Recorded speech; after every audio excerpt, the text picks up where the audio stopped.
regular meeting for the Chagrin Falls Board of Education. Ashley, please take the roll. Mrs. Bros, Here. Mrs. Bendel, Yes. Mrs. Garvey, Here. Mrs. Miller, Here. Dr. Schlepper. If you would join me to stand and face the flag. I pledge allegiance to the flag of the United States of America, to the republic for which it stands, one nation, under God, indivisible, with liberty and justice for all. This point in the meeting is part that we all tend to enjoy the most out of the business that we get to perform on a regular basis. We have a student showcase tonight from the high school, and so I will pass it over to Lori to introduce our high school guests. Great. Well, when I was talking to Mike a couple weeks ago about the presentation tonight and about the orchestra group, I was reminded of a conversation I had about 15, 16 years ago when my husband and I were looking at school districts. And we decided on Chagrin, and I called my dad and I said, Dad, we've decided on Chagrin Falls. He wasn't really familiar with the area. And I said, it's a great school district. It's got great test results. The math scores are great. The reading scores are great. It's always a top school in the district, in the state. It's fantastic, great sense of community. They really meet the kids where they are. It's going to be terrific. He said, okay, but how's the band? Which at the time seemed like a really odd comment, but in hindsight, it was a really good question. And the answer is, we have fantastic music programs here in Chagrin. And we have them because our community, our students, and our parents step up and support them. And I think everybody's pretty familiar with the brain benefits of music and how important that is for math performance and for brain development. And even, it pays dividends even into adulthood. But I think sometimes when we talk about that, we forget about the soft skills and how great these groups are and how the kids get to play across age bands. They get to meet other kids in other classes they wouldn't necessarily meet. The grit of coming and practicing and performing and having things not go well and coming back from that, the collaboration, and just really the sense of community. So when I think back on that conversation, I'm so grateful that we ended up someplace where the community and the parents and the kids are so supportive and we have such rich offerings. So I'd like to introduce Mike Janitovich, our high school principal, and he's going to tell you a little bit more about the offerings and about what the students are going to do today. Thank you so much for having me. Anytime that I get an opportunity to be with kids and speak about the wonderful things that are going on inside of our school, it's a tremendous opportunity for me. That was one of the first things I noticed about Chagrin Falls was the richness of the music department.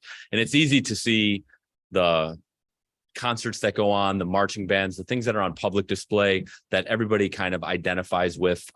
We know that on a very deep level, but one of the things that I think about this district that sets us apart is the opportunity to have that individualization, that opportunity to specialize, that opportunity to take risks, that opportunity to try something new across multiple different means. We have jazz band, we have select choir, we have orchestra club, we have opportunities where students can find a niche. They can develop, they can grow, they can take risks, and then they can do absolutely amazing things.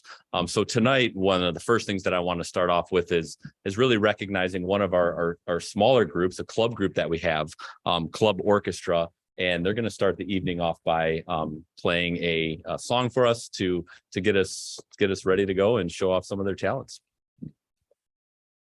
Thank you, everybody. And before we start, I just wanted to say this is my 10th year in Chagrin and my first time being invited to a school board meeting to perform. So we're very excited to be here, and thank you, Mr. Janitovich, for having us.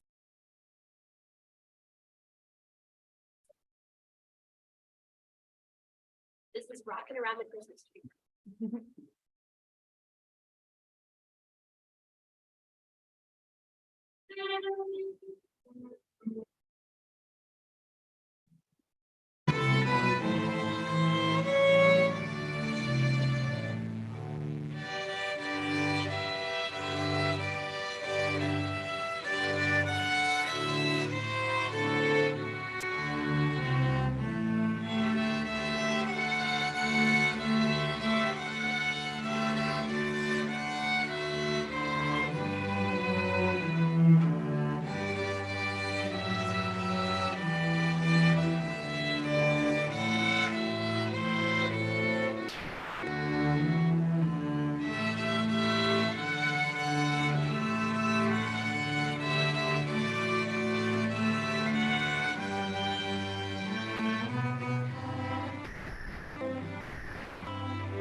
Awesome. Great job, as always. And they do have another number that they're going to perform to close out the evening here. Physically performing music is only one aspect of music. Music impacts people in a variety of different ways. This year, Miss Cassidy Reed, who is our band director, started up a Tri-M Honors Music Society. It's a national organization. And basically what it does is it takes students that are gifted musically and academically, but it uses that as a vehicle to provide leadership and service opportunities for these students. And with us tonight, we have Sophia Clark, who is the president of our Tri-M Society. So she's going to come up and talk about some of the wonderful things that they've done, what they have planned, and give us a little bit more about the program. So Sophia, come on up.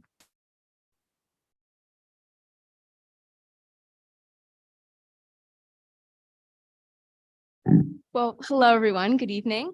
As Mr. Janitovich said, I am this year's president of the Tri-M Music Honor Society. Now, you're probably wondering, what is a Music Honor Society? Well, Tri-M is an organization that has been occurring across the country in all 50 states. And as he said, Miss Reed is the one who is our supervisor here at Chagrin Falls High School. And she is kind of spearheading this as our first time having this really, really amazing club. So I'll talk a little bit about how the members of Tri-M are selected, and that is through an application process in which students are evaluated not only on musical ability, but also scholarly achievements, and as well as their work in school and leadership skills. So a few of the things that we are working on right now are some community-based projects, as well as planning social projects for our students involved in music here at Chagrin Falls. So for example, one of the things that we've done thus far is something known as the Happy Birthday Project, in which students, members of Tri-M, have recorded videos of themselves either performing, singing, or playing Happy Birthday. And then these videos can in turn be sent out to family, friends, and it's just a great way to spread joy and to just showcase how talented our musicians are here at Chagrin Falls High School. We are also planning on reaching out to local nursing homes and hosting talent shows, little performances, in which once again, we can connect the community through music, and we can spread our joy through music, through our love of music. So I also said some social events. So actually this Friday, we will be hosting a movie night here at Chagrin Falls in our choir room. And all students across the music department are invited to attend. So overall, I am so honored to be president of Tri-M for our very first year. And I really hope to make an impact, because it is my personal opinion that music is a great way to bring people together. So what better way to connect our community with our students through our love of music. Thank you.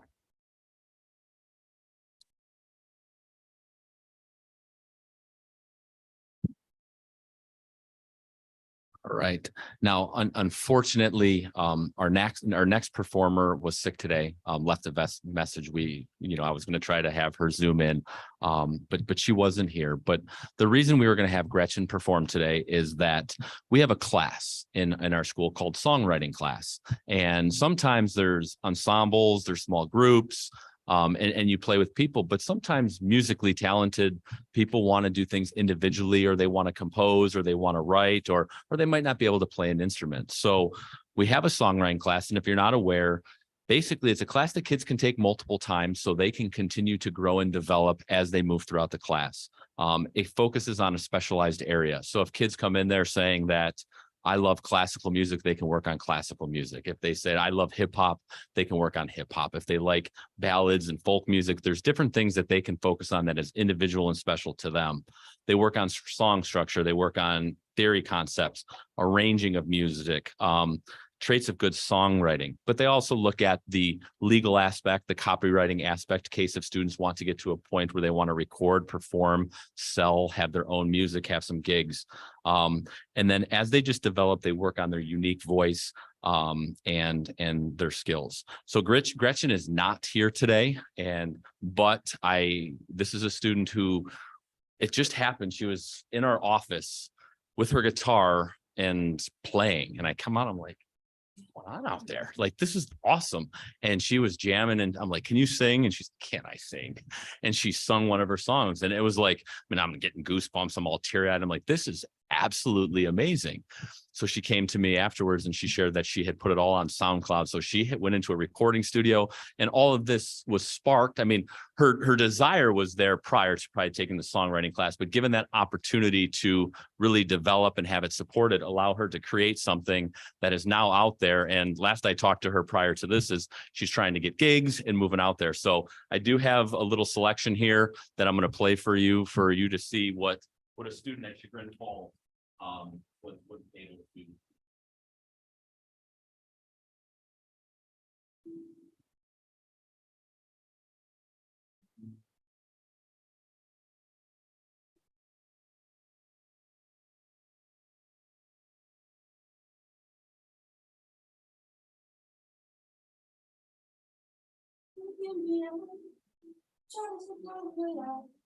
Can't feel myself.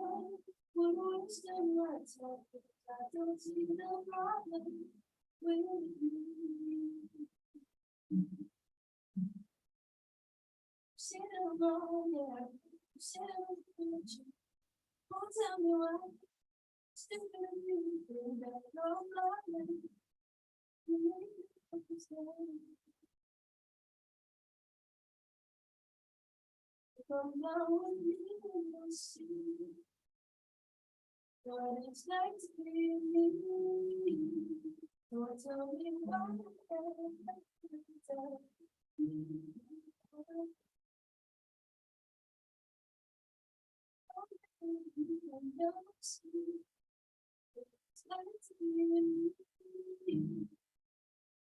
Don't tell me why.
I'm not like you, I don't see the world like you do, and it doesn't matter, we'll never let our walls crash down.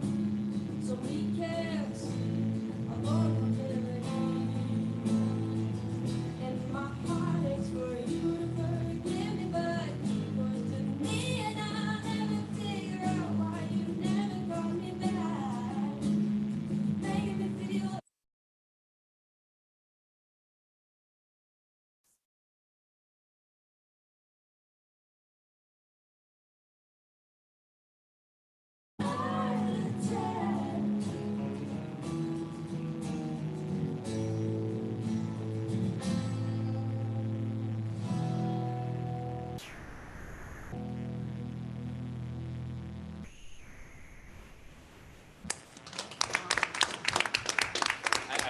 I wish Gretchen would have been here to be able to play that in person, but I think you can see that developing that skill, that voice, that songwriting is just something that's absolutely amazing.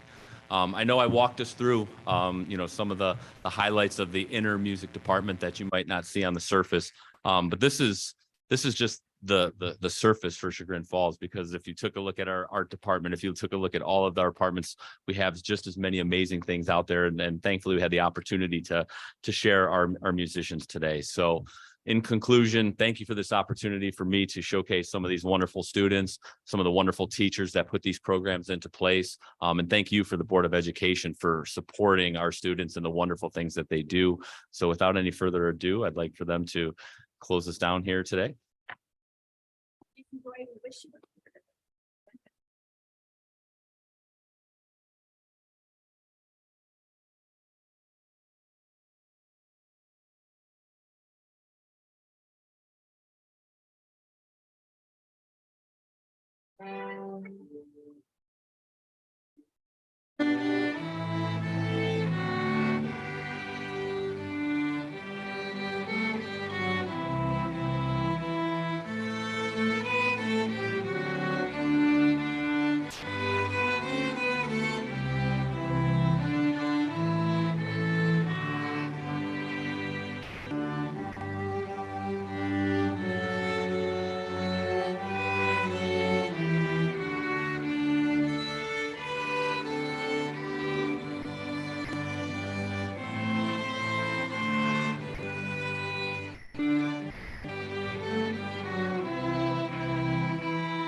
Before coming into the meeting, I was over in the gym at the high school basketball game, and the energy over there is like very loud, and there's music and there's cheerleaders, and we're playing West G, so there's a lot of back and forth between the student zoo, and then I come in this room and it's a completely different energy, and the beauty of all of the talent that has been displayed here tonight. And it's illustrative, I think, for all of us, and it's important for us to remember, you know, we're having a presentation tonight on some proposed courses and refinements for next year. And we are a small district.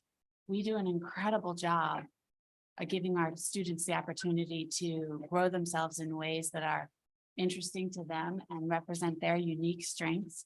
And I think that should always be on the forefront of our thinking when we're trying to figure out what we offer and how we support them.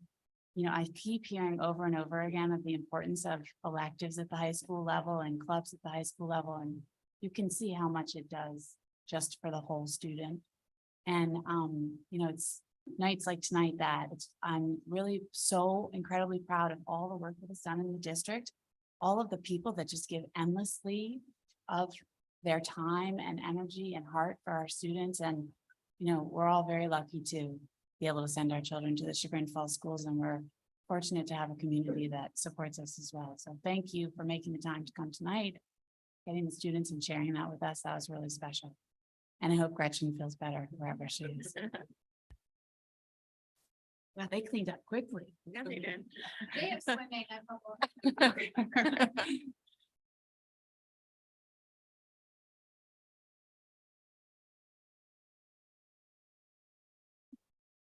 All right, we will move along. I move to approve the minutes from the November 2nd and November 16th meetings. Can I have a second? I'll second. Any comments? Ashley, please take the roll. Mrs. Bros, Yes. Mrs. Bendel. Yes. Mrs. Garvey, Yes. Mrs. Miller. Yeah. Dr. Schlepper. Yes. Next up is the district advisory reports. Again, I just want to start by saying it's really, we've been doing these committees now for a year.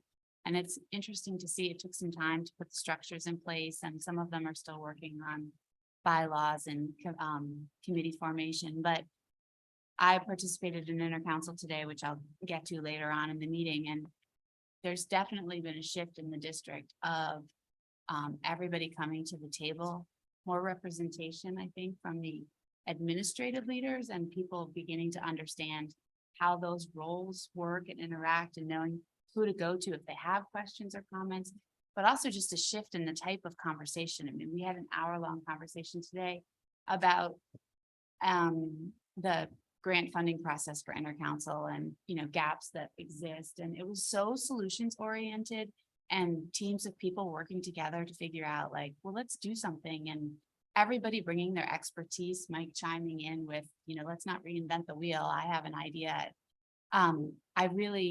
I think we took a risk making such a big change at the beginning of the year as a board, especially with new board members.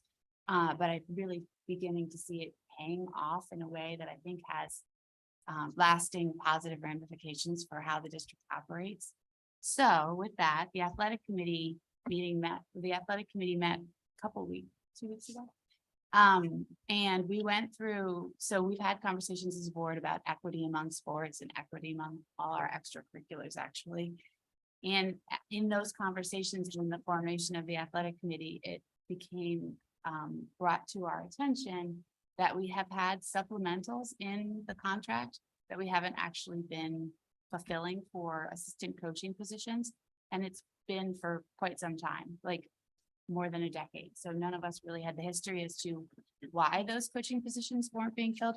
But also from a board perspective, you might be attending a sport event and think that there's 7 coaches because there's 7 people on the side. But it turns out a lot of those people are volunteers, not actually supplemental coaches. And there's ramifications for that as well. So Charlie and Jennifer led the committee through sport by sport, what the number of students are that participate currently and what trends have looked like and what they expect them to look like moving forward, where we've been fulfilling supplemental positions, where we maybe have too many in the contract and where we maybe want to add some, and also just the general ability to be more flexible among them as our needs change. And it was a very productive conversation that I think will help us moving forward in the next year as we move into negotiations. And that is it for the athletic committee. Oh, yeah, me leading the meeting. Technology committee, Catherine. So we met on, I think it was I'm trying to read my own handwriting, the 15th of November. That's okay. I won't be able to read that either, but and Mike Doherty's here tonight the main thing that we covered was some new curriculum offerings, and we're going to hear all about those in depth tonight. But he also talked about the website changes, which have been really well received, as well as kind of a different approach to social media. And I think all of us have heard positive feedback about that. We also talked about the innovation centers, and both at the intermediate school and at the middle school, and what is happening right now to really increase the tie-in into classroom work, which is very exciting, including some ideas to get students motivated with the opportunity to be able to win a Tiger Perk gift card, which always works, right? Being able to go and enjoy something like a bagel at Tiger Perk or a coffee or whatever. So they're doing some design contests, and then staff will vote on the best design that comes out of it. And I forget the frequency. Mike, maybe if he's here, can answer for me. But how frequently do they award? Monthly? Okay. We also talked about at the intermediate school, Abby Packard is there now and really doing some creative things. This was a November meeting, and we talked about using Tinker Tag to do pumpkins, which was a really cute project that the kids engaged in. Some new equipment being looked at that will help the kids be even more creative and productive in those spaces. And then we talked about computers and Chromebooks, and I don't know if Mike's gonna have an update tonight on that, probably not, but always optimizing the tools that our students have for learning. So I think I'll stop there. I think that's a pretty good overview, but staff and student engagement in the Innovation Center for sure, and then some really creative ideas for some new courses for high school and middle school, I think, students. Do you have anything to add, Lauren? Okay. That Thanks. concludes my report. Lauren, capital planning. So we had a capital planning meeting on November 29th. We also had one in October. So part of our November meeting was spent reviewing and catching people up who hadn't been at the previous meeting. But just real quickly over the 2023 projects, the biggest one is the HVAC project, which we're going to talk about a little bit later in the agenda. There's paving on every campus. The outdoor learning areas are starting to move along with meetings with principals to discuss what's needed there. And we also have some safety and security improvements, some of which are offset by grant money and some of which might also dovetail with some of the outdoor improvements going on also. Then we dove a little bit into the facility improvement plan, specifically the VFA, which I don't know if I'm going to explain this quite correctly, but it's like, maybe you can chime in here, but it's like a software system basically that keeps track of all of the systems across in the facilities across the district, HVAC, and just all the different maintenance things that is input into there, and then it's used as a planning device so we can know we got this furnace at this year, so it should last for this long, so then we can anticipate that and not just wait till the furnace breaks down and patching things as they come up. And one of the community members in the committee just commented about how this way of handling it was such a huge improvement from how it was done 6 and 7 years ago, and just how much more smoothly it's going now. He was also on the committee then, so he could kind of make a real comparison. Actually, so much so that I believe Chris Woofter is going to be presenting at the national conference for the Consortium of State School Board Associations on this very technique that we use for facility planning and maintenance. Oh, that's pretty exciting. We also talked about the facility master plan, specifically the transportation facility, which you all have sat through presentations of a couple times, but also the next thing that was supposed to be on the facility plan was a revamp of the Gurney STEM media art section. And we kind of had a discussion about whether that is the next project that makes the most sense. Because that was discussed, I think, 2019 or something like that. And I think there have been some more pressing issues that have come up since then. So we talked about, is this still the best project to be doing next, or are there more pressing things we should be doing regarding the extreme increase in preschool and the need for more space to accommodate that at Gurney. So we talked about taking sort of other routes with that. The next step being to do basically a utilization plan of all the rooms at Gurney and just make sure there's no time where something's going, sitting unused when it could be better used. So that's sort of our next step going forward, to make sure that we're using everything to its fullest capacity, and then see where we go from there. So that's pretty much it. Was there discussion of timing for doing the utilization part? It's sort of our next action item. I'm not sure when the next capital planning meeting is, if it's scheduled as a deliverable for then or not. So the next steps in the process will be Ryan and I are having a meeting just to make sure that we're aligned in process, because my experience has been different than his. And so we want to make sure that we have the same plan for how we can go and do this analysis and collect the data. And then once we do, he will leave that at Gurney And then we're going to, he's also going to collect data to say, is this the project that was slated that they had done before? Is it still relevant? Is it still what our district needs? And we're going through the strategic resourcing.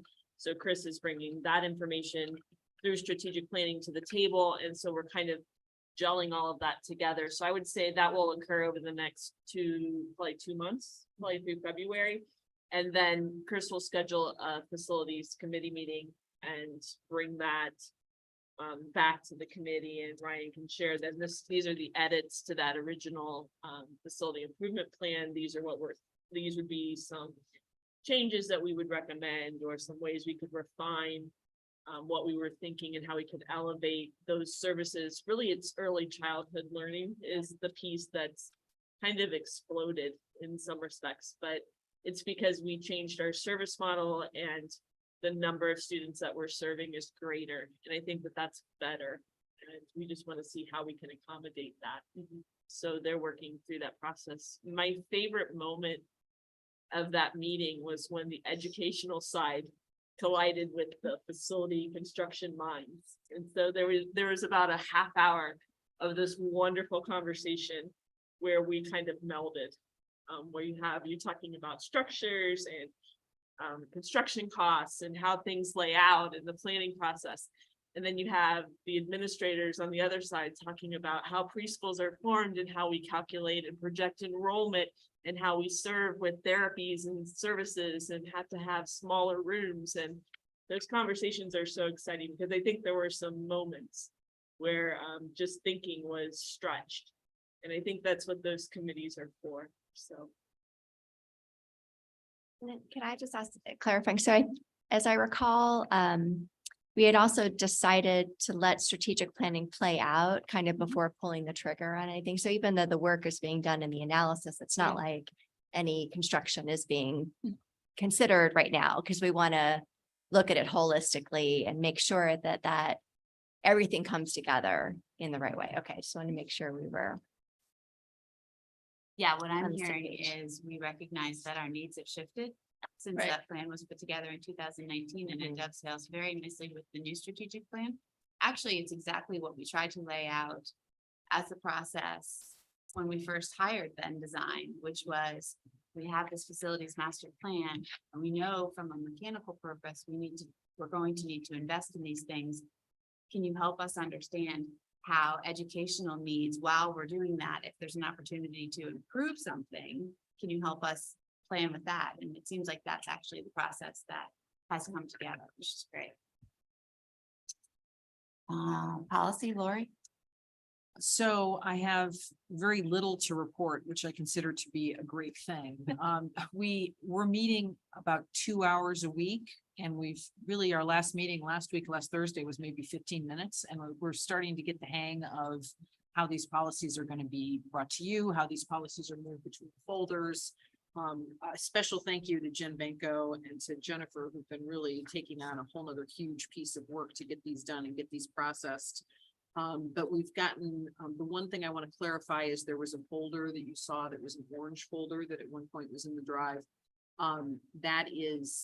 That's been removed, and those are policies that we're going to take a look at the end that we don't think we need, that are not legally required, but then if they don't fit our district's needs, we won't be using. So we pulled those aside and we'll revisit those. If you have edits, we'll give you about a week's notice to look at them, and then anything that goes into the first read file, anything that you want to change that's a housekeeping change, feel free to let us know. And if we need to pull anything out, of course we can. But so far, we're going to strive to give you about 6 days notice, 6 or 7 days notice when things hit before each meeting. So, but we're getting it down, and I think it's going pretty smoothly. Do you have anything else that? The only thing that I'll add, only because it happened today, Yes. which is a positive, is there have been some questions about how do we stay current through this transition process? Because OSBA typically gave us updates, and that service will come to an end here in December. And then Neola gives updates, but we haven't adopted those policies because OSBA will remain our policies until we adopt all of the Neola policies. So just to put minds at ease, Ed, who is our Neola rep, just emailed me and said, I'd like to schedule a meeting with the policy committee just to go over all of the next set of updates so that we can just make sure that there's nothing in your current policy with OSBA that doesn't need to be updated, because we don't want to have a lag. So I want you to know that he's on it, even from a Neola aspect. So he has what those new updates that we should be worried or concerned looking at are for our current policies. And he wants to set up a meeting to come in and to also help us and make sure that we're on track and what he can do to support us through that process of adopting policies. And to make sure we're maximizing what we get from them as opposed to doing things ourselves that we could be getting from you. So getting as much as we can out of the contract.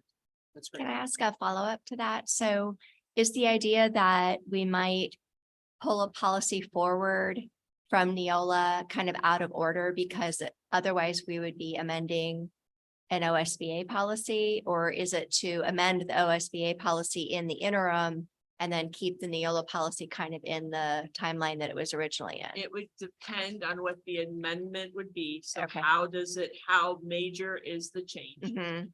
And the second part of that would be, when does the change need to occur? Mhm. So many changes may take 60 or 90 days. Would the second reading of that Neola policy happen before the requirement for it to be implemented? So I right. think it's gonna be on a Yeah, that's a policy good by point. policy basis. Yeah.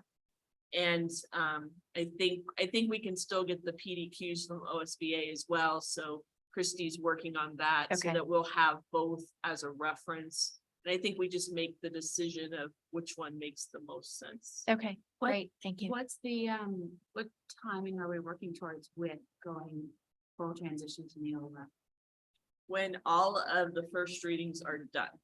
That's like, when are we having dinner? When it's ready? When that's ready. Yeah.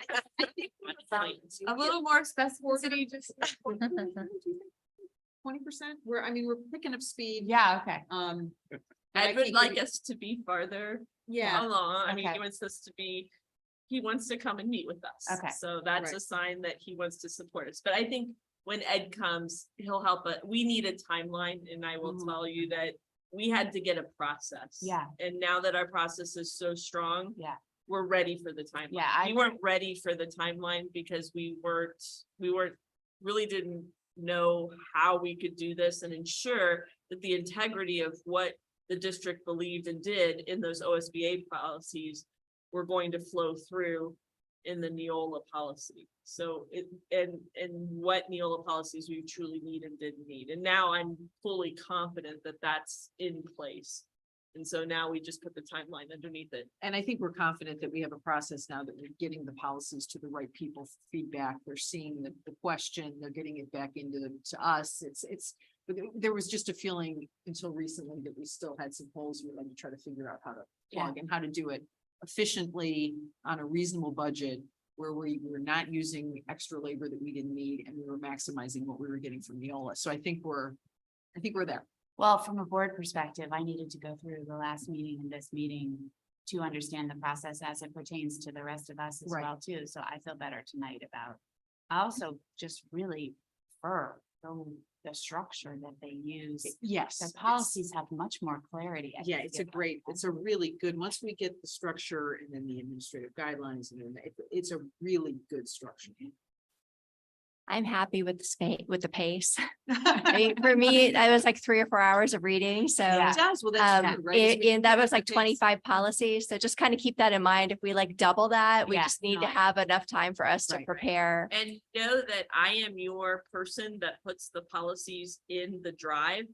And I put them in as they're done because Yeah. we have a policy workflow chart. So even though we say they'll be in 6 days Yeah, before. We can get ahead of If I it. go in the drive, in the spreadsheet this weekend, and there are policies that are done, Okay, I'll upload those. Yeah. So there will be, and it's not yet, a new folder that has the January 11th board date. Mhm. And as soon as that folder is created, things will start going up into it. So you can access those. That's at any great. time. We can have our weekly policy reading over coffee on Saturday morning. Whatever makes you happy. I was thinking more of the when you can't sleep at 3 in the morning. Just pull up a policy. That might be. Which is. Great, that's awesome. Intercouncil meeting was just, I just can't say enough about the meeting today. It was really fantastic. It's just such a great committee, so useful. We had all of the support organizations except for one represented, and they brought people representing other groups. So for instance, PTO is the fiscal sponsor for After Prom. And After Prom was at the table as well, because we were talking about some of the financial aspects of being a support organization. And all of cabinet was there, and it was just really useful cross-fertilization of information. For the most part, we talked about the grant funding process. And I think what was very helpful about the conversations was the direction. So each organization does grants differently for the most part, and they have different criteria and different timelines. And what Jennifer helped them, the support organizations, to see is from a big step back. We want to also be making sure that everything aligns with what the district goals are and the vision and strategic plan. And so, for instance, the PTO, they have mini grants, which are under $500, and they typically can be fulfilled throughout the year, and they don't have the same level. They don't rise to the same level of approval process, I think, even from their board. And those typically happen more on a building level. The principal signs off and it goes through. But it could be the way the current process is working, that one building might not know what another building's needs are, or might not see how it aligns to the bigger picture as a district. And so there was conversation around, what is the best way to do that, and getting cabinet involved. Like typically a lot of, it's not everything is coming before the eyes of all the right people all the time. So another example was, furniture. The requests for furniture increased during COVID because people wanted to do more outdoor learning. And those were costs that PTO could absorb, but generally their premise is that it should be in the district's operational budget, which I agree with. But those were going as grants to PTO, and then they were feeling like, well, if they don't approve it, will it not happen?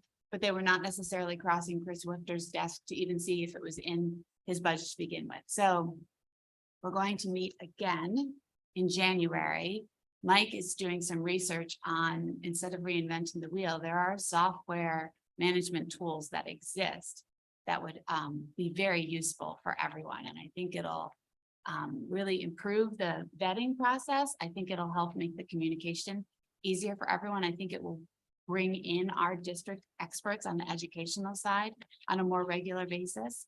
So that's going to be at our January meeting. And the other part of this was the conversation around making sure that our support organizations are gifting us things and that they're really being utilized in the best capacity. So asking the question of, is it sustainable? How are we sustaining it? How are we tying it into the educational piece? So for instance, I think the Innovation Center is a great example. The Innovation Center in both buildings, the high school and the intermediate school, were wonderful gifts to the district that had much community involvement. But because it came from the support organization and the conversation wasn't really happening at the same way around, like, how is this meeting a district goal? It wasn't in the operational budget to have them staffed. It wasn't in the operation. It wasn't the curriculum director wasn't planning classes to actually be in those spaces. And so now those gaps have been filled and they're being utilized and they're benefiting our students. They were benefiting our students before, but they're benefiting our students so much more, and they're touching more students on a regular basis. And so really, I think that watching what happened and participating today is another huge evolution in how we're operating as a district, and the partnership among the administrators and parents and community members as well. So Take good notes, because I could see that as another national or Ohio School Board Association presentation, right? Because it's a best practice that a lot of districts could benefit from. And then we had updates from all of our very busy support organizations. So community ed is also working. I'll just give you guys the brief overview because I think it's important for you to know what they're up to too, although a lot of it you probably already know. But community ed has been trying out some new classes. They're doing a cooking class at CFIS and they're doing mini camps. And their winter brochure is out. It's on the website if anyone's interested. Some of the classes are already full. So it's fun to see the new energy in that program. Jessica's doing a great job. PTO is working on a forum with Mike and Jen. They're thinking it's going to be a technology awareness summit for mostly for families in the district. The current plan is to take a book, which is it's a book about screen use for teens and parents, and they're going to do it as a book study with 2 meetings. And then I think there'll be more of a community presentation event. But I just really appreciate all of the thoughtfulness that's going into the planning. They're thinking through like, okay, well, we want to have in-person book club meetings and we want one to be during the day and one to be in the evening so that we can accommodate parents' schedules. And then what kind of presenter do we want to bring in and how do we want to make it more of a collaborative event when we do the group presentation? So, and the book is based on science, not fear. So it'll be, an educational conversation with our families, which is also fantastic. Safe Routes and Spark are quiet for the month. Boosters finished the turkey trot and I was not there, but I heard it was fantastic. They had 300 walk-ups in addition to 1,400 registered, so huge turnout. I'm gonna actually train and do it next year because I felt really pathetic not embracing. All the support organizations are preparing for the scholarship process. So Boosters gives out $10,000 scholarships and working with us to redefine the grant process. PTO wrapped up the fundraiser, which they also had great success with. And now they are working on holiday gratitude on all the buildings, which we all know is a wonderful gift that they give to our staff and our administrators in each of the buildings, helping our parents to recognize the work that is done throughout the year for our families. After prom is, they just finished Ladies' Night Out and they're preparing for their cold hard cash giveaway. They will not reveal the identity of the snowman. The Alumni Association has a euchre tournament. Robert, you a euchre player? No.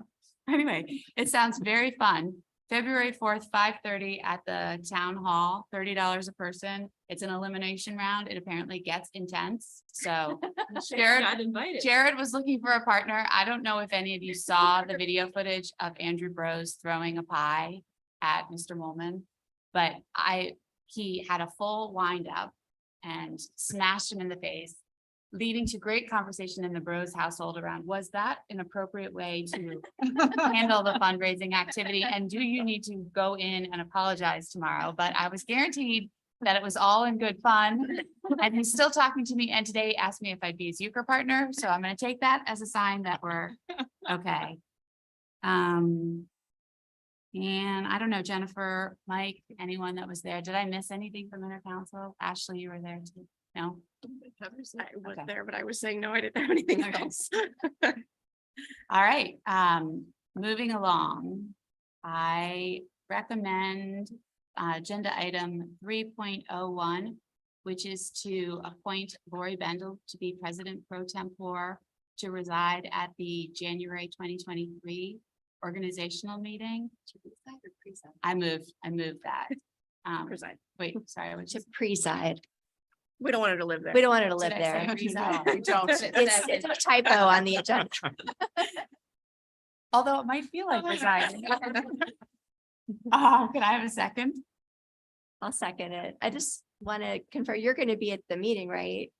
Yes, but I felt we were under the impression that last year there was a conversation around it's always the vice president that does the. We looked at me Yeah. pulled the agenda and it was the vice president and Yeah, no. that's how it's been 'Cause done in last previous year you districts. did it, and so maybe it's because Phil wasn't returning. But last year you did it. Oh, and yeah, you were because Phil wasn't around. But Right. no, but usually it's the president if Okay. they're still here, but it's okay. I just wanted to make sure I was gonna suggest we reschedule the meeting if you can't be there. No, 'cause no, I'll That's a be really important meeting for you to be at, I'll so, be there. okay.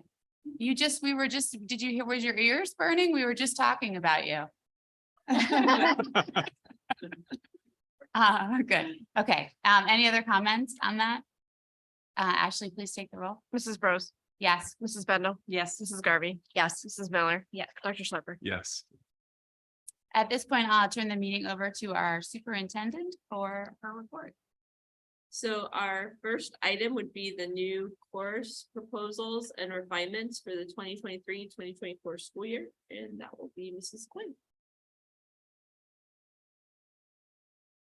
Can I ask a quick question about the camera? Will it show the slides from the presentation? So if somebody's listening, will they be able to see? We're still working on that. Okay. That's an equipment issue and we are working.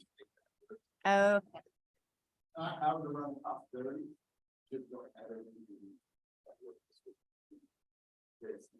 okay, but the slides would be available to somebody. They If they look at the agenda, they could follow along while Becky's talking. I think it's a PDF that's clickable. Okay, Mhm. okay.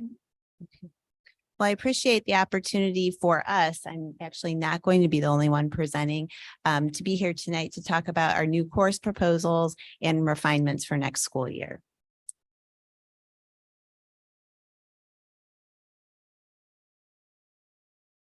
As always, we're committed to innovation and we're committed to being responsive to the changing needs and interests of our students as they write their own unique stories.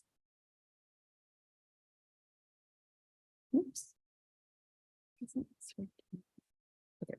The first course that we would like to share with you this evening is for Chagrin Falls Middle School. This course is proposed for 8th grade students as a year-long offering. It is intentionally highlighted in yellow right now because we, although the whole proposal process has been completed and was done on time, we are still researching curriculum and content to match that would be really appropriate for our middle school age students. This is definitely a growing area, but there is quite a bit available for college age students and for high school. So we need just a little bit more time. So Mike is going to come up and talk to you a little bit about that. So as Becky said, this would be an ungraded course for 8th grade. It would be a year-long course. And what we're actually looking at doing is combining 2 courses from a company called Generation Esports. They have one course that's all around gaming fundamentals and the other one's around life skills. What we would like to do is take the gaming course and then marry some of the stuff from the life skills in it to provide a full-on course for 8th grade students. Really excited. As Becky said, esports is a growing field. There are esports competitions and teams all across Ohio. It's definitely gaining traction at the collegiate level as well. University of Akron, University of Cincinnati have big esports teams. My hope and goal is to start an esports club in the spring, have this class available to students in the fall, and potentially convert that club to a team potentially in the spring of 2024. We're also looking at some offerings at the high school level as well. Unfortunately, we just got the information in the last few weeks, and the 3 of us, myself, Becky, and Jared, have not had time to really dig into it. So we're just not ready to give the full overview of the course, but we did want to get it proposed, talk to you a little bit about what it would look like. So there would be part of it that would have foundational skills, digital citizenship, teamwork, as social emotional learning, and then reflection through the lens of gaming. And then on the technical side, everything from gaming history, gaming strategy, troubleshooting. One of the lessons is all about troubleshooting, not just memorizing how to fix a problem, but actually creating a framework for problem solving. Hands-on troubleshooting, college and career readiness, tons of really good things to talk about, just not there yet. So coming soon, probably next meeting, we'll talk about it more, but that's where we're at right now. Thank you for speaking to the actual specific skills and the educational benefit, because I'm sure that parents could have a reaction of, like, great, now they're going to be learning gaming at school. But as a parent who has older kids and has seen the role that it can play, there's a lot of also strategy involved and a different type of leadership skill that these types of programs can facilitate as well. And I'm also aware that many of the colleges are now offering scholarships because they're trying to grow this aspect of their student body as well. So it seems like we're on the cutting edge. And I'm excited for our students. to Yeah, have there are this. definitely places in Ohio that have teams. There are very few schools that have a course to go with it. Mhm. So from the cutting edge aspect, that's one of the things we're working on. I wanted to say a few words here too, because as I shared with Mike, this is actually my son's degree from the Rochester Institute of Technology. He has a degree in game development. And he was the kid, playing a lot of video games, but he is literally a student of those games. Like he can tell you why a game is good and why it's bad. And it is now translated into a career. He's working for a local company that does virtual reality educational programming, which is really, really cool. So I'm sure he'd be happy to be a consultant on this. And then also executive functioning skills, I think is one of the areas. And for him, that this would have been a dream come true to have something that was up in his wheelhouse, something he's so interested in, but also helping him build some of those skills at the same time. So I think the academic potential here is enormous. Yeah, as someone with an eighth grader, my son would be all over this if this was an option. But it's not just sitting around playing video games all day, Correct. right? It's Correct. like, Yes, it's not, you'll see the real, It's primarily for strategy. So Kenton City Schools has had teams for about 2 years. With the high school and has expanded it to middle school and actually aligned coursework through the career center. So that it's really about programming and they're looking to expand through the middle school, what that might look like. So there are also some resources that we've been looking into for some more support as well. So there are some, as Mike shared, teams across the state that have been in place for a couple of years that are at like a public school in a K-12 level. So they're shaking in their boots knowing we're coming. They're coming. We'll be strong. So now we're moving on to the high school. This first course that we're proposing this evening is called the History of Cleveland. This elective course is a semester course intended for college-bound students. It's proposed by Mike Salyers and the Social Studies Department. This course kind of is intended to fill a void which currently exists in the Social Studies Department, in that we don't really have a course that is offered that provides local history or politics. So that is his hope with this class. He did conduct a survey of students and which indicated that there is great interest in a course of this nature. He plans to tap into local resources like the Western Reserve Historical Society, the history departments at some of our local colleges, including Cleveland State and Case, and also Ohio History Central. He also hopes to include a speaker circuit to make it fully engaging for our students, which is very exciting. Here you can see an overview of some of the units that he plans. If we are to move forward with this class and offer it for 23-24, we would be sure to provide time or compensation to him so that he could create a curriculum map and identify supplemental resources to support instruction in this class. But it seems like a highly engaging course offering for students. The next course offering that's proposed for the high school is a course entitled Film as Literature. This course was designed by Color Stewart and is proposed by the high school English department. This course is also intended to be a semester-long elective course that's a non-honors, non-AP offering that really is intended for students that want to pick up an additional ELA course. Color also did a survey of students, and we do have quite a few students interested in this course. His intent is really to help students become more deeply engaged in a study of literature through the lens of film, which is genius, really, in my opinion. There are many other high-performing high schools across the state which offer very similar courses, including Kenston, Solon, and Indian Hills in the Cincinnati area. So if, again, we are to move forward with providing this course next year, he would be compensated for time to develop a curriculum map and to identify instructional resources to support it. And that would be a high school class. A high school class, that's a semester course, right? But you'll see we have quite a few semester courses, so you could build a full year, right? And finally, the last high school offering that we're proposing is called Advanced Sport Training and Performance. This was created by Pam Malone and is proposed by the entire 712 PE department. This course is intended to be an elective that's a semester course designed for students to take personal fitness kind of to the next level and attach it to a sport that they play. It will yield the opportunity for them to work with one or more of the varsity coaches and really be able to personalize a plan for them that really reflects their needs and interests.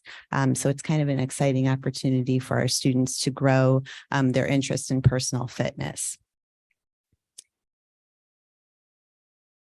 And finally, the last item that I wanted to propose to you tonight is within our business department at the high school. John Bacalar, our new business teacher, or relatively new business teacher, is proposing that our current e-commerce course, that the title be changed. The content of the course would remain the same. He's in fact updated all of the curriculum maps for the business department because that is one of the departments up for review this year. So he's finished with that. He just simply wants to change the title so that it is more reflective of the content of the course and that it really helps our students as they're applying to school by having it listed on their transcript. It is a better representation of what students are actually doing. So as we look to next school year, as Mike had mentioned, now through January, we're hoping to continue our research to determine what we can bring together for the new 8th grade course. We do have some local experts, one of which that was up here presenting. Mike is, of course, one of our experts with gaming to see if is it better for us to create something locally and design it that way, or merge it with something that exists, or take two programs that exist and merge those. But we will be able to come back to you in January with more information regarding that. Additionally, we know next year is the year of K-12 math review and the year of K-8 science review. So it will be a busy year next year. I'm reminding you that this year is the year of high school science review. So it will be nice to then kind of close that whole circle and do K-8 science next year.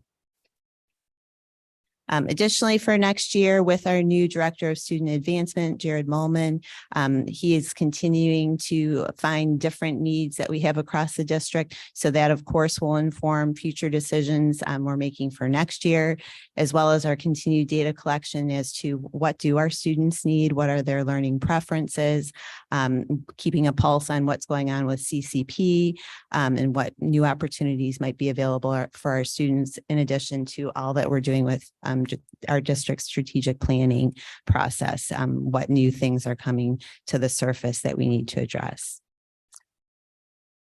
And so, any questions? Just wanted to say, I would think that maybe reaching out to the Sugar and Falls Historical Society might also be a good idea. They may have some resources or even just some interest in helping with that. And then the film as literature, the Doc Film Fest, also there could be a connection there with either, the film festival itself in the fall or I'm sure you've thought of all those things, but I love how when we can bring the community organizations into some of our academics, that's a neat thing. Well, Color's proposal was probably 18, 20 pages in length. So it's very detailed. But yes, that is a great idea. And with the Chagrin Falls Historical Society, that's also a great idea. Really, our students with the state standards in social studies in 3rd grade study local history and maximize what's available there. 4th grade is Ohio, and then it's really not touched again. So this will be a really neat opportunity to bring it all back together. So you're absolutely right. Well, and for parents who don't have high schoolers yet, it's important to know that our academic offerings are very strong and have been very robust, and we've continued to add to them. And the high school graduation requirements set at the state level are very specific, right? So they're going to continue to get a strong academic foundation in the traditional coursework that parents think of when they think of high school. But we've had conversations, especially at the high school level, around gaps in opportunities and this is just such a fresh, insightful I think it's well needed at the high school level. I think it's even more of an opportunity for students to find, even if it's just one area of the day where they feel like they connect with the teacher and they share a passion and they find other students in the class that share that passion. And it helps get them off of the,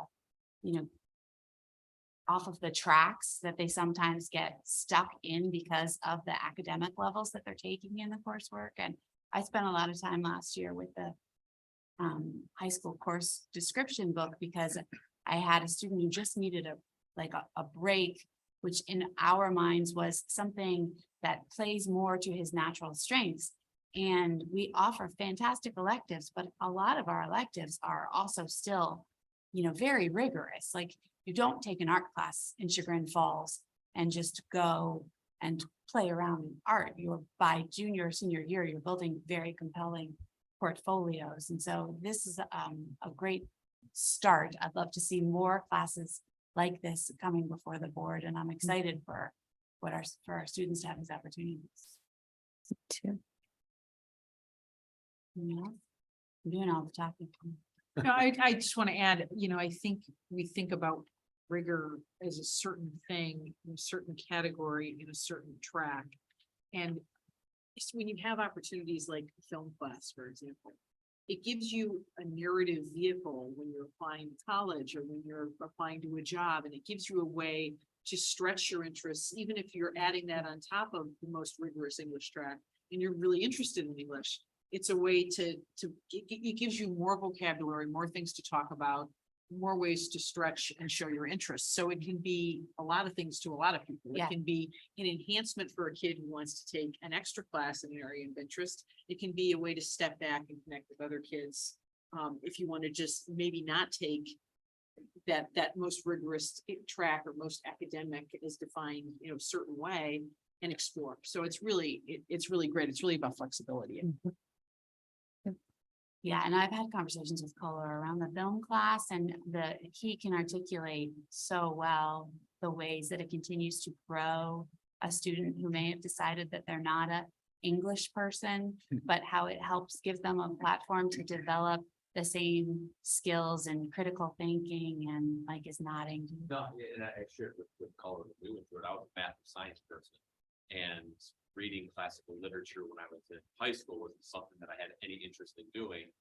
And I gained that, and now I have a lot of appreciation for it. But being a student to be able to still do the fundamental skills that is necessary in English through the lens of film, you're still doing some of those rigorous skills, some of those things that are going to help you develop as a student and an individual, just through a medium that is interesting to you, could be that mechanism that springboards you to some of those deeper, higher level literature pieces in the written form. And never make the mistake of telling Color you're not an English person. It's like telling Barb Szymanski you're not a No, math person. That the things that our kids are interested in and that they're willing to give their time to outside of school, history, politics, film, gaming, is now something they can be excited about during the school day. That's really great. I had a general technical question about credit bearing versus non-credit bearing courses. How are those assessed, assigned? Because I think a lot of students, I know when I was teaching, were really concerned about filling gaps or if they needed to close a gap with credits. So how do we make that determination?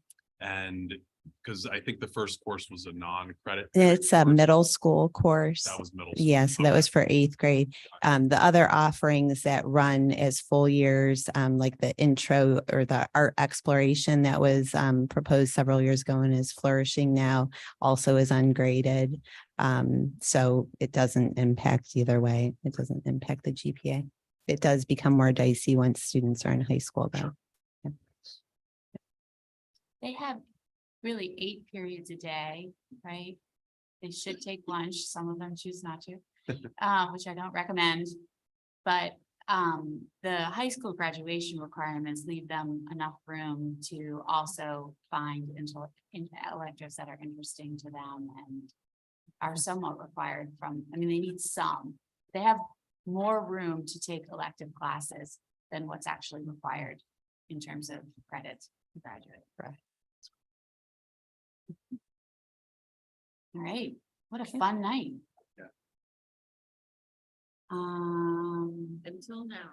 Oh, Okay, moving along, back to Jennifer. So I have the calendar to talk about tonight, and I just want to share some thoughts with you about process and how this works, because last year I came and just presented what the staff had recommended. I don't know that we've ever talked about what the process is, how we came to this process, and just a little bit of background about how calendars are approved in general. And so the first thing to know is that we have to present the calendar at a board meeting before it is voted on. And that gives us a month to get feedback if there might be any tweaks or anything that we might have to think about or address. That gives us a whole month to be able to work on those things, or at least to be able to explain, answer questions. And so that's why this will be just the presentation of the calendar that the staff chose as the calendar they would like for the 2023-2024 school year. The information that I gave and shared with you is one of the first questions that someone asks when I talk to them about school calendars is, why do we get all these days off? Or how is the calendar formed? Or how does it even get to a board agenda? And so the process is actually negotiated as part of our CFEA contract. So the process that Chagrin Falls uses to come up with the calendar or to set certain days off or certain teacher work days, that's all written and negotiated in the contract. Then the Ohio Department of Education has requirements for how many hours students need to be in school based on different grade levels. And if that's something that you're interested in, you would just go to ODE website, Ohio Department of Education, look up school calendars, and you could access all of that information. So there's just a lot of background as to what we consider when we're making a calendar. But since what you see for Chagrin Falls negotiated agreement, for instance, wouldn't be the same as the negotiated agreement that I used in my previous school district, right? So they would have different days or different requirements because everything's a little different. So on the first part of the agreement that I just shared with you, and the agreements are also available online if you're ever interested in looking at what a negotiated agreement looks like. The first part of it is really about what days are required and when they're required to, sometimes it says when they're required to occur, and things like Records Day and conferences, when you have your parent-teacher conferences, those types of things. That's the first half. The next part is kind of how the calendars are created in Chagrin. So, and that's in our process, that's letter C, number 1. So what happens, it says the superintendent will develop at least 2, but not more than 3 draft calendars prior to January 15th of each school year. CFEA, that's our teachers union, will be permitted to submit 1 draft calendar option. So if you take what the district does, we created 2 calendars and the union creates 1 calendar. That means that 3 calendars go in front of our staff to be voted on. And just from my experience building calendars, there's only so many ways to build a calendar, right? It's all about when you start school, when you stop school, and there are limitations because we work with different career centers and they have different processes, and there's all of these factors that people take into consideration. My experience of building the best calendar for students, and when you say students, that's students K-12, right? You have students in elementary level too, so it's students K-12, and staff and families, is that you need a team approach. So even though it says the superintendent will develop, I want you to know that, as you probably know me, everything I do is with a team. So this year I thought, who better to help design calendars than those people that are doing pupil services? So that would be like people like Jen Banco and Jared Molman. We we're the primary leaders of who's developing that calendar. And we're also engaging with the union along the way too, to set templates, like what are the holidays?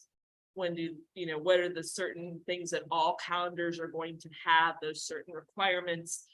And we also then engage our administrative team, imagine, and cabinet along the way, just to say, these are things that we're considering. What are the red flags? For example, when does testing fall? When would graduation fall? But the two calendars that the district put out basically have a different start. A typical start for Chagrin and a late start for Chagrin. And that would kind of impact some different aspects to how the calendars fall and play out. And then the union puts out a calendar.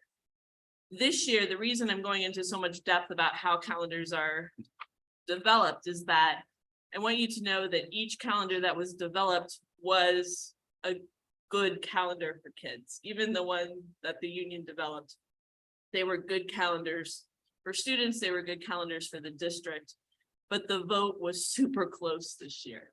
So last year, when I brought you a staff recommendation, it was a 61% of the staff said X calendar. This year I come to you saying 48.2% of the staff said X. And if you can think about probability and statistics when you're voting on three things, right? That's an okay margin. That's still going to be 48.2% voted for this calendar. And actually there were more responses this year than last year. So 222 staff members actually voted on the calendar.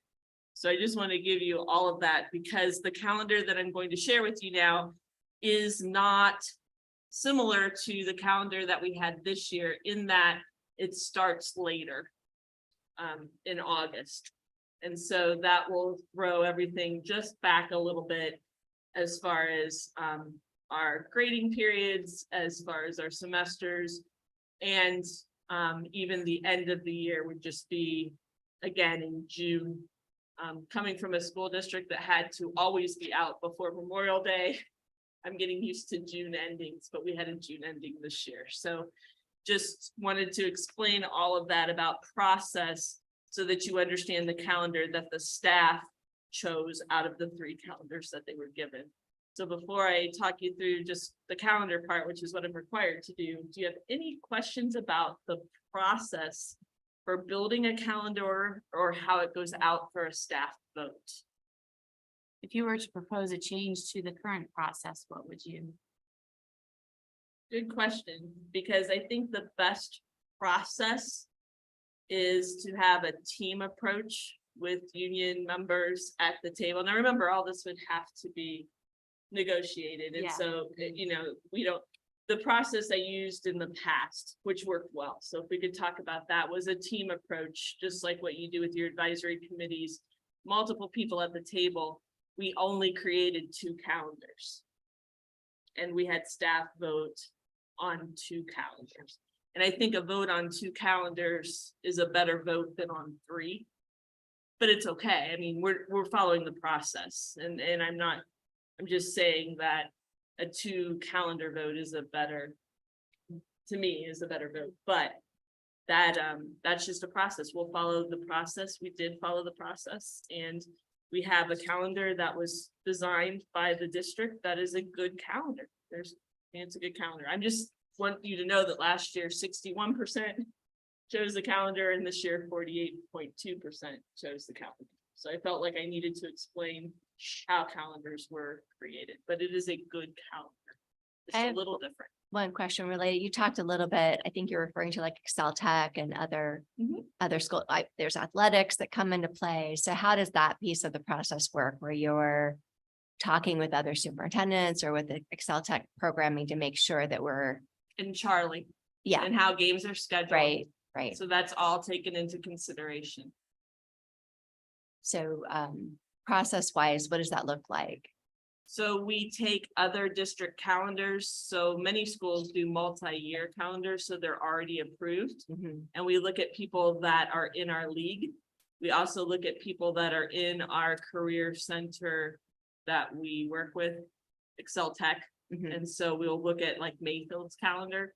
And we'll see how they're built. When is their start time? When does the spring break fall? Because we share students, other districts or buildings that our students may go to. Because that alignment's crucial. Right. So we'll take those kinds of things in consideration. We look at how things are scheduled. So I will tell you from an athletic perspective that a calendar that starts later is sometimes better for athletics because you're getting a little more game time around January. Mike, is that, you know what I'm trying to say with the athletic events in the winter, how that falls out if you have where the exams, you know, I'm trying to say when you come back for the basketball. I'm trying to remember how that works. More time this end of December. Yes. End of December is where it falls. So you have more time at the end of December to have athletic events versus being on a Christmas or a holiday or a winter break. Because you'll have more school days, kids will be in session. And that's the nice thing about the calendar that I'll present to you is that we have the equity in the semesters. So even this year, our first semester was smaller than our second semester. This calendar has a more balanced semester, which is why I think might have been a reason that some teachers chose the calendar. Is there an option of doing this every 2 years and doing like 2 school years at a time? Absolutely. Okay. And I think that's something we should consider because we need, once we get the process working and we get the, get everything in place for how, I think once we get through negotiations this year, that we'd be able to finalize if this is the process we're going to use, which is fine. Then we can set it up for multiple years. It'll be easier for the board as well. And for families, because you want to Right, yeah. plan, when are my vacations and how do I schedule work? And those kinds of things. So if we wanted to change this process, that's something that would come out of the union negotiation. Correct. Right. And we've, in the process we followed, it's fine. I just get nervous when it's not more than 50% approved something. And I want to explain to you why that is, Right, and it's the okay. schedule I'll free. tell you it's Right. okay, but I want to be able to explain that to you. So can I talk you through the calendar just a little bit? Yes. So we've already said 48.2% approved or voted for this option. There were 3 options, a total of 222 responses from staff. Again, we're not voting on anything tonight. The vote would be on January 11th, which would be our first regular meeting in January. And so tonight it's just to share information. This calendar is attached to the agenda, so anyone can see what you have in front of you. The first day of school for students would be Thursday, August 24th. The last day for students would be June 5th. I'm giving you the highlights of the important dates. Winter break would be December 22nd, and that would be for K-12. That would be the last day of school, so they would have, because the 22nd would be a Friday, so that would be the last day of school. School would resume for all students on January 8th. That gives you 2 full weeks of winter break. And spring break would begin on March 25th, with students returning on April 2nd. And Jared, help me, I think that's because Good Friday would be the 29th, like, And Easter Monday is. the and Easter first. Monday would be the 30th. Is that how It's that the works? first. Yeah. It's on yeah. first. Because I don't have the holidays necessarily. It's on here. Or is it on Easter's, that one? Easter's the 31st.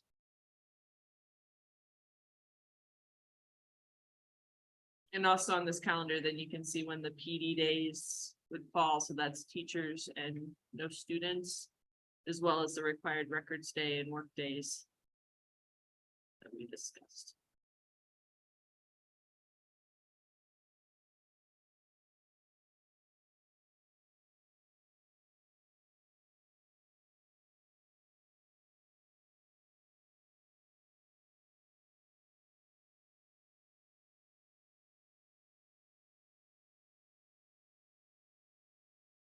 So I have some concerns about the calendar and I'm just gonna share my feedback and then since it's just a hearing, you can decide how to take it and whether to ignore it or do something with it or not.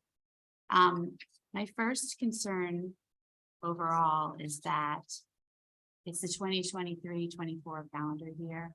And I suspect that some parents may have already planned travel. Thinking that our calendars have been pretty consistent in recent years. Certain parts of them have been shifting, but overall the start date and end date has been more consistently an earlier start and a later end.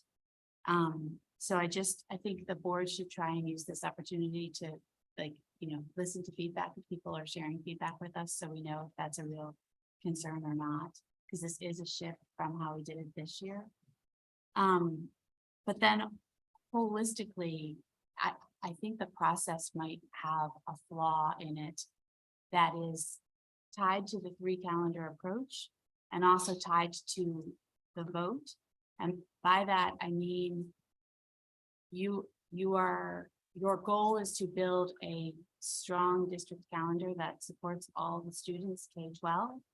But unfortunately, in that context, we have half of our district operates on a semester basis and half of our district operates on a trimester basis. And so what I would think is a great student calendar for a trimester student is going to look different from a great calendar for a semester student. And that's where I think the administrative team has the full district perspective. And so towards that end, I'll actually value what it is and support that you guys decide to move forward with. But some concerns that I have with regards to this is it might look like it's a friendlier calendar for our elementary students than for our 7-12 students. And a couple of the things to consider in that feedback are our high school students tend to need to be here August 1st for athletics. And so for families, it's not very friendly to need to be in Chagrin for athletics on August 1st and then have the first day of school be August 24th. You end up with a lot of high school families who feel like their summer is shortened and they have to be in town, but their students are in town with just team practices. And also I think that limits our students' ability to go off in summers and do interesting things programming wise as individuals. Because it shortens the window of time that they don't have to be, they now have to be here through June. And then they basically start getting like a 6-week summer in terms of the ability to leave town. So however we move forward, consistency, I think, will address some of these issues. I'm just putting them out there as my concerns. So the end of semester, if we can address like from a high school perspective, I also don't think it's the most student friendly. I know that there are districts that do it, but I don't think it's the most student friendly to go on break, still needing to come back and be responsible for exams. I think that in some instances that can be done well, but we have classes at the semester level where they take the same class and have a different teacher from one semester to the next, or they're taking it a different period. And so I think there are downstream ramifications, plus just being a parent of 3 children, there is something very cathartic about going on winter break and knowing that your classes are done and you can just de-stress and really not think about school. I know our students, they apply themselves, they care about how they reflect themselves in their testing. I'm a little concerned that that could cause stress for them, that they may not feel like they can participate with their families in the same way, or so that's something I'd like us to consider. So more. what day does the semester end in this calendar? Is So it the 19th would be the January 7th, 19th? yeah. Okay, yeah, that's. Unless, yeah, so if that can be maneuvered within the late start date, that's really probably to me the most important. And then it's the same thing, Memorial Day in Chagrin Falls doesn't look like Memorial Day in many other towns that I know. And, you know, with my oldest son, we had 1 year where Memorial Day, they came back to exams after Memorial Day. And we can overcome it, but it is a little bit of a parenting challenge. The kids run around independently, especially at the high school level, all Memorial Day. It's their Chagrin Mardi Gras. And some students then feel the need to pull themselves out of that and be studying for 3 days. Or you have the student who is the parent texting them on Monday, like, don't forget, you know, hey, party's over, time to come home and study. So it does the same thing for them at Christmas that it does at Memorial Day. So when I saw this calendar, you know, I just wondered if it was more popular in the elementary, with the elementary staff than it might have been with the 7-12 staff. And I'm a little worried about what it does for our 7-12 families. It's interesting because I have heard from parents that the early Memorial Day getting out, and maybe this is your point with the younger kids, is not great because it's still cold. And pools, you know, they want to take the kids to the pool, they want to start their summer activities. The summer activities don't start for a couple weeks, and then it's so hot in August. And the kids are going back to school and the rec closes early, they're on the school schedule. So they, you know, they can't go to the pool with the kids when it's hot in August. And then the sports, it's nice for the kids to have periods of time when they're focused on just the sports. I know with golf, you're traveling great distances and missing a lot of school and trying to schedule and get those things. True with tennis too. Trying to get those things in before school starts is a much easier scheduling thing for parents because of the travel involved and because of the commitment, the time commitment. And just to clarify, is Rosh Hashanah on the weekend? Is that why it's not? Yes. Okay. Okay. So, yeah, and it's 2 weeks, right? After, when would the kids take finals with this schedule? 16th, 17th, and 18th of January. Okay. So it's not right when they get back. Correct. I just think it's, you know, it's 61 so half difficult, dozen the right? It's other. so difficult to, you know, to satisfy everyone. But I can definitely see the argument that having your summer skewed later is great. Yeah, I mean, I think whatever we decide to do, I trust the decision-making process that will be made. Part of it is that this is, I also would like to see us, and I know you feel the same way. I know you were hoping to approve multiple calendars. And that's on the board as well. I'd like to see us get ahead of it so that our parents have more notification about it. So we will. I'll just. We just want to refine our process. Yeah. And ensure that if the process is what we want, and if this is the process we want, then we'll move forward with doing multiple years. Does anyone else have feedback?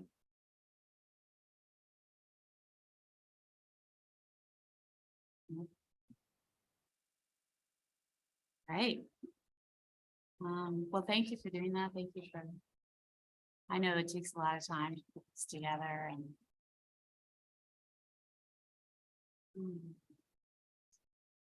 People are watching and they have comments on the calendars. Please feel free to email the board. Or even questions. For questions. All right, this is the part in our meeting where we come to public participation. Is there anyone here who would like to speak forward? Seeing none, I will move along. I move to approve consent agenda items 602 and 603. May I have a second? Second. Is there any discussion? Ashley, please take the roll. Mrs. Rose, Yes. Mrs. Bendel, Yes. Mrs. Garvey, Yes. Mrs. Miller, Yes. Dr. Schlepper. Yes. Superintendent's recommendations. I move to approve superintendent's recommendations 7.02 through 7.10. Jennifer, can I have a second? I'll second. Jennifer, would you like to speak to any? Absolutely. Let's talk about 7.02 first. Typically, at the organizational meeting, you appoint the Northeast Ohio ESC as your appeals officer for student discipline. I think that it's in our best interest to expand that they would also be able to do investigations and decision-making for appeals when there might be a situation that I would not be able to do it, or there might be a potential bias as I may have been involved in the investigation or the process. And so that is what 7.02 will do. We will retain control of who is appointed to be the appeals officer for each case. And typically it would be a practicing superintendent or retired superintendent. So they would have the appropriate licensure, especially when you're in things like Title IX. There is even a level above the superintendent level for appeals. And so this would just make sure, and we should be doing this resolution at our organizational meetings just from now on with the student discipline piece. 703 was the HVAC, which I think we've talked about and you had board reports about. 704 would be certified personnel contracts. I don't think those are pretty self-explanatory. I don't think there will be any questions. 705 would be then your classified contracts. There's some volunteers and some aides. 706 would be a resignation. Sorry, I can't turn the page. 707 would be extended time for curriculum for the ELA mapping. And 708, this would be the policies. And just a reminder that, again, looking at the agenda on the website, you're able to access all of those first reading policies. So if there's one that interests you that you would want to go and look at from the public perspective, you would be able to go and read that policy. And I think that's all that we have for 7 for mine. I will tell you this, that if you saw an earlier version of this agenda, that the resolution 702 and 703 were put on twice. That's why I collected your agenda and gave you it where they were only on once. So that was the error, was that the resolutions were put on twice. So there was no reason to include those twice. So did I make a motion for the right? Yes, you had the correct, everything's correct. I just wanted to say prior to the meeting, you saw a version, it would have had basically 4 resolutions, but they were the same. Got it. Any questions or comments? The thing that draws my eye is the HVAC, and I think this is a good example of the capital planning really being effective in the district, where this amount, 275,000, would have been untenable under our previous budget, which was $400,000 a year. So we would have probably paid more for the equipment that we needed, whereas now we can exercise and take advantage of economies of scale, and also kind of do it the right way, where money will be saved in the long run. So I think just want to call out Chris Swifter and his team for all of their work there. All right, Ashley, please take the roll. Mrs. Bros, Yes. Mrs. Bendel, Yes. Mrs. Garvey, Yes. Mrs. Miller, Yes. Dr. Schlepper. Yes. Move to approve treasurer's recommendations 8.01 through 8.03. Can I have a second? I'll second. Sure. Item 8.02 is donations. There's one donation on there. I'm not sure why there's an extra line on that table. I think it has to do with when she just created the table. But there is only one. $1,342 memorial bench, and that is from the Chagrin Falls Alumni Association. Debbie Arnold Burnett, class of 77. And item 8.03 is the monthly financial reports. for October. These were not done at the November meeting. We were focused on 5-year forecast at that time. So there's not much on here that you haven't already seen, because at the time that we did the 5-year forecast, The same. yes, all of the information is basically the same. You'll notice on the first report, or you won't notice because that is teeny tiny.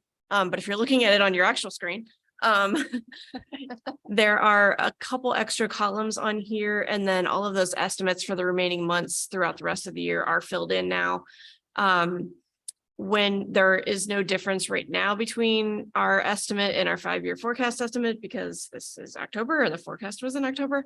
As we move through the rest of the year and we start to deviate from what we expected, just because I don't have a crystal ball and I'm never going to be exact, you will start to see some variances, and we'll talk about those. And then, I may revise estimates. For example, if our January advance, if we get a January advance from one county versus another, because remember, we get advances from Cuyahoga and Geauga.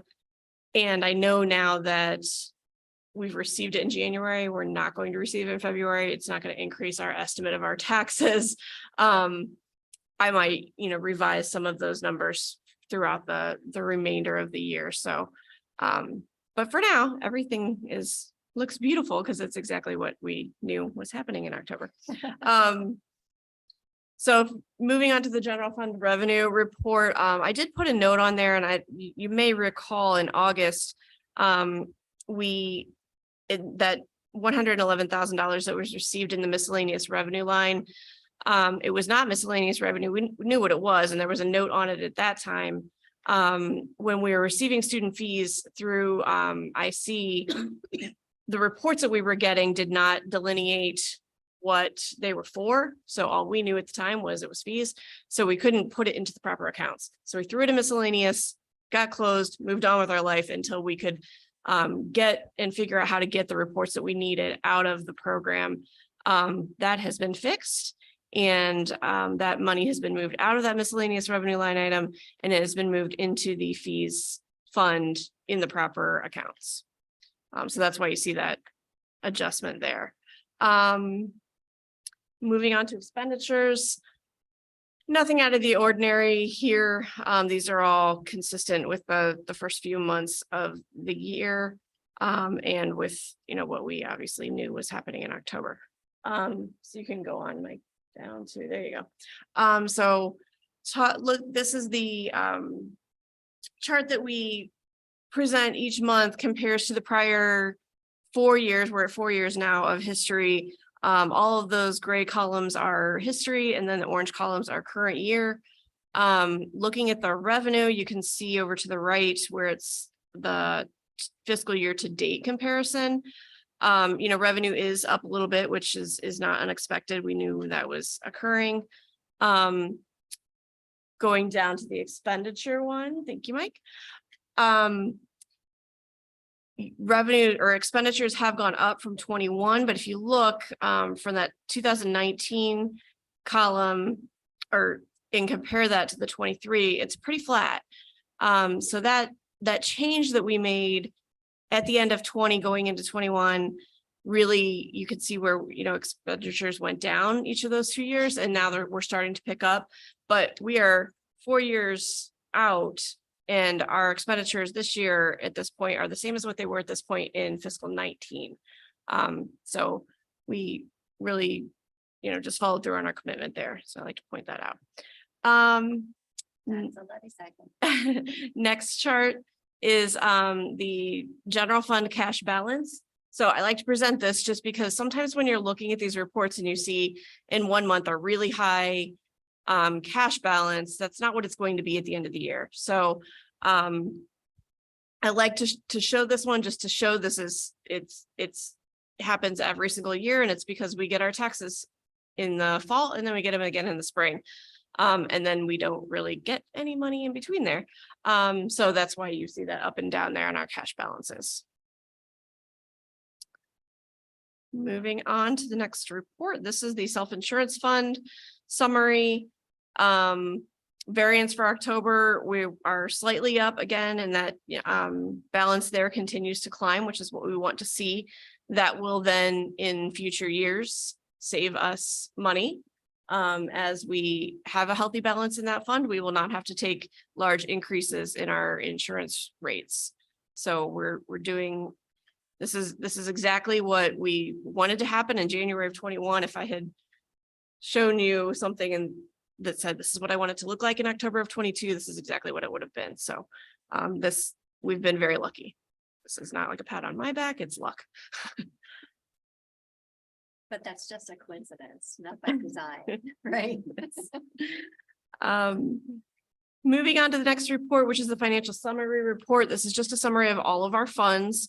All of those first few reports are general fund only, and then the last one is the self-insurance fund. This lists every single fund that we have, shows cash balance, activity for the month, and then where we are at. So that bold column there is the cash balance in each of those funds. Those negative cash balances are all grants. Those are items that we will receive once we submit those requests to ODE. Next report is just the bank reconciliation for October. Nothing out of the ordinary there. On the left-hand side, those are the adjustments at the bottom there to the bank balance. Those are items that hit the bank after the month end. And that is typical of SCRS and STRS and some of the payroll things that we process when payroll is the last day of the month. And then the next report is just a summary of the deposits and investments. Star Ohio yield is up to 3%. Yay. It was at like 0.2 for a very long time. Most of our money still is in Star Ohio. That's still the best bang for our buck. We are looking at, or I am thinking about talking to Red Tree, our investment managers. I have a meeting scheduled with them at some point to start talking about, our balances, our cash balances are healthy right now. It's not anything that we need liquid immediately. So now that rates have picked up, instead of just leaving things sitting in Star Ohio, we might increase that investment management amount from 4 million to something else, depending on what they suggest. So I will meet with them and talk about that. And then the next report is just the statement from Red Tree that lists all of our individual securities that we're holding there.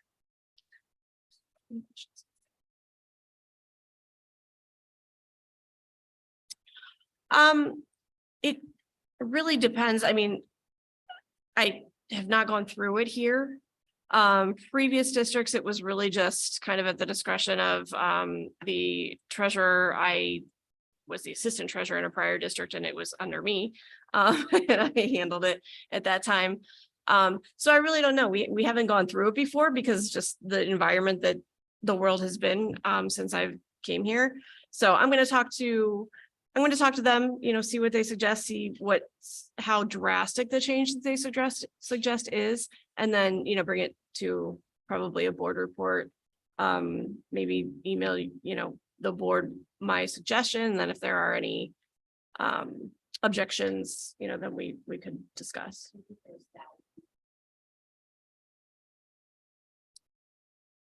I mean, as an information piece, yes, but I mean, I would. Yeah, I mean, that would just be me giving them information. Because really, I mean, I think the conversation with the professionals and with the, the company that this is what they do is schools. And they're versed in what we're allowed to do. There are specific laws that apply to us that don't apply, to other companies and things. So I think, the real conversation needs to happen with Red Tree. We'll go from there.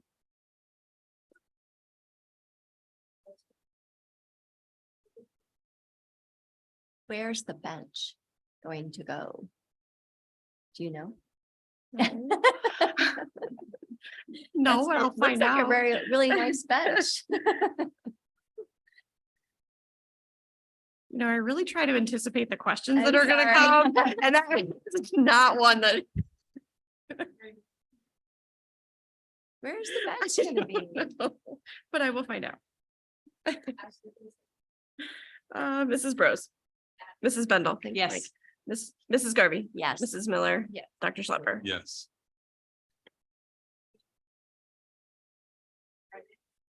We are.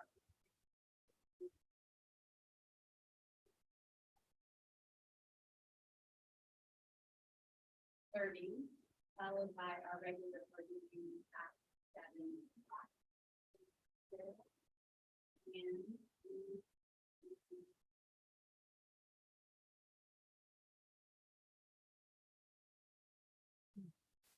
Hold on. Had the wrong glasses. I'd like to make a motion to enter into executive session in accordance with Ohio Revised Code 121.22 for the sole purpose of the consideration of the following matters. Employment, compensation of a public employee or official, preparing for conducting or reviewing negotiations or bargaining sessions with public employees concerning their compensation or other terms and conditions of their employment. I'll second. Mrs. Bros. Mrs. Bendel. Yes. Mrs. Garvey. Yes. Mrs. Miller. Yeah. Dr. Schlepper. Yes.